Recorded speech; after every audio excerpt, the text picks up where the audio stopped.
Siku moja tu baada ya kauli nzito kutoka kwa rais wa Ukraine Volodymyr Zelensky, dunia imeanza kuangalia kwa makini madai mapya kwamba Urusi inaendelea kuisaidia Irani kwa kutoa taarifa za kijasusi. Katika hotuba yake ya hivi karibuni, Zelensky amesema kuwa Ukraine sasa ina ushahidi wa moja kwa moja na usiopingika unaoonyesha kuwa Urusi imekuwa ikitoa msaada wa kijasusi kwa Irani, jambo ambalo linaongeza hatari ya kuenea kwa migogoro katika Mashariki ya Kati. Kwa mujibu wa taarifa za kiintelijensia za Ukraine, msaada huo unahusisha matumizi ya teknolojia za kisasa kama vile taarifa za mawasiliano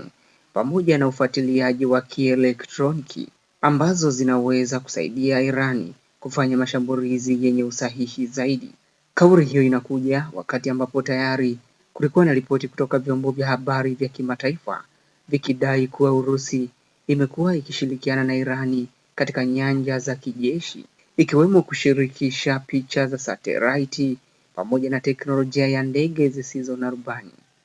Zaidi ya hapo, baadhi ya vyanzo vya kiusalama vinaeleza kuwa taarifa hizo zinaweza kusaidia Irani kufuatilia na hata kulenga vikosi vya kijeshi vya Marekani na washirika wake katika ukanda huo, jambo linalozua wasiwasi mkubwa wa usalama wa kimataifa. Hata hivyo, kwa upande wa Kremlin imekanusha vikali madai hayo, ikiyataja kama propaganda zisizo na ukweli,